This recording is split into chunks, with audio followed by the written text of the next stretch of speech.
So a one-run loss at the hands of the Cubs. Do not fear, Pirates fans. You're at the top of the Central. Your boy gets the ball today. Paul Skeens on the mound for the home team. So much talent on this Pittsburgh team, Haas, and Oneil Cruz certainly one of them. The numbers in terms of speed and power are silly, and he's worked to address the flaws. So don't sleep on your Nats, by the way, 7 and 8. Little curly dub. Playing small ball. Right. They swept the Brewers. Congratulations to them. It's like the raw talent and tools are so off the charts that if it all comes together, watch out, right? And it's all coming together for me, Lauren. It's Skeens Day. That's why DeRosa's so fired up and juiced up today. But Oneil Cruz, you're exactly right, Lauren. The tools, when you look at everything you need to be an elite player, to be in that top 5 MVP conversation, you look at the speed, the power, everything. We're going to roll through some tapes here, and we're going to show that in 2025 and so far in his short big league career, he's featured it. But now it's about being consistent. It's about coming to the yard every single day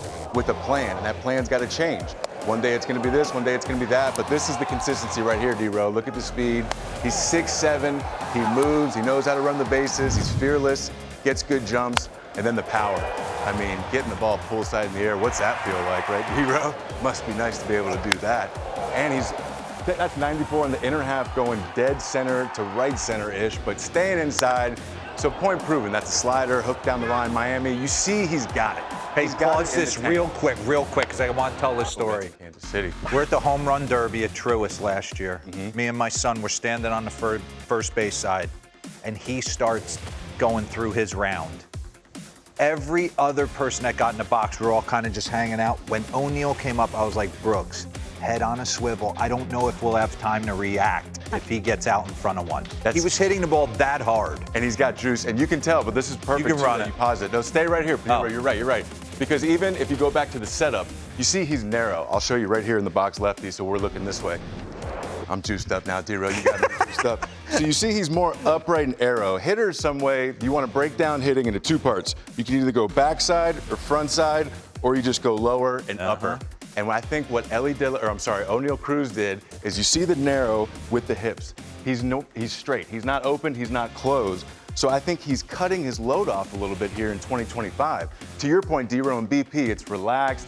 It's boom, I'm in my hip. Crazy. It's there. I think right here in 25, it's a little rushed. So the adjustment he makes real quick before we get into 26 is I'm going to open up a little bit, because when I open up, and I make sure that move, I'm over-exaggerating to get into that move.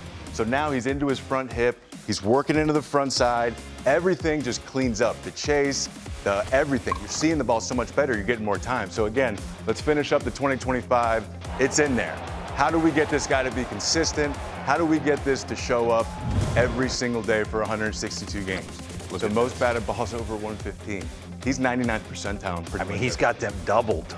I mean, it's crazy. 118. This is Judge. These guys, Vladdy, Stanton, when you see the ball come off the bat, it is different. This is the guy you do not want to hold on first base, hold a runner on. And what a redemption from opening day with the fly ball fiasco and Skeens and Citi Field. And that says a lot about Pittsburgh, because that could have been a very weird situation. That Skeens Day, opening day, Paul said, hey, man, we're in this together. Let's move on. And he sure did move on. Mentally, that's hard to get through, especially when you're making adjustments. So this is one thing, too, 25. He struggled with D-Ro. Left on left. And when you're talking about the numbers. Did you have good numbers at left on left? I did okay against left on left. I mean, I did not make a big jump like he did. I threw some 270s, 280s up there, which is solid. This guy in 25 hit 100, like 102 against lefties. Really? And he's destroying lefties right now. He's got 3-4 homers. But again, I think it's because he's getting into that backside. He starts open, gets into it, and it's allowing him to read these pitches with time, and he's making better swing decisions.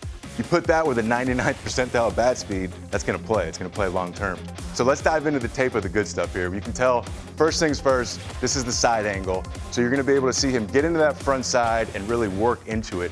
And then when you start rolling the tape, go ahead in 2026, notice the setup and notice how he's more open when you get to that pitcher angle and he's working right into it. But just look right here. Just a cleaner move. You talk about cleaned up his head movement. Oh, yeah. That's repeatable. I always feel like when you have just a freakish athlete, if they're standing super wide, it's like you're almost putting a Band-Aid on your athleticism, right? Like you're kind of, you want to be kind of in that perfect basketball, like playing defense. You don't want to take away your I mean, being 6'7", too, it's a gift and a curse. Like, when you're long, you want to be short through the zone. So how do you compact all that power and that length? And he's found a way to do it so far. Run that back real quick for me all the way to the beginning and just watch how much his head moves in comparison to 2026. He'll start there. He drifts all the way back. Run it. Less head movement, the better you're going to read pitches, make better swing decisions again. Yeah. Crazy gifted. Just dropping the head, dropping one step down. That's what they say. Yeah, so let's look at the setup again. Remember, cut the body, lower half, upper half. You can see it's. Oh! Not to mention, too, D-Ro, when you're open like that, the vision you have versus the lefties. Yeah. I mean, you're able to see everything. Instead of just out of the corner of your eye, you're getting two eyes on the ball, picking up the arm slot early. And you can tell here, these are the big adjustments. When you're hitting lefty breaking balls, you're pulling it out front. That tells you your swing is playing in the zone for a long time. I mean, that's stupid. The fastball. That's leaving. Inner half. I thought he got leaving. jammed. If you're a pitcher, It looked like he got jammed. What do you throw him? If you throw him the slider, he's just Sliders down and away until he swings it. One of them. And that's the next step, D-Ro. He's really came to the park every single day. He's identified what do I want to pick out for this pitcher to drive the baseball, and then whatever pitch I pick out, where do I need that to start? Because some of these balls, he's hitting low and away. It's starting in the spot where he wants it, and he's so big and long that he can get that, flick it over for a single like he did to the sweeper. And then if you go to the honey hole low and inside, it's getting deposited. Isn't it crazy? Like the kind of like teams it can happen fast. Pirates are a sexy watch now. The amount of times I was just thinking that we have talked about the Pirates 2 weeks into the season is why I love the game. That's why I love this Connor sport. Griffin. And don't steal cones, by the way. Hearn's throwing out Please stop stealing cones in the greater Pittsburgh metropolitan area.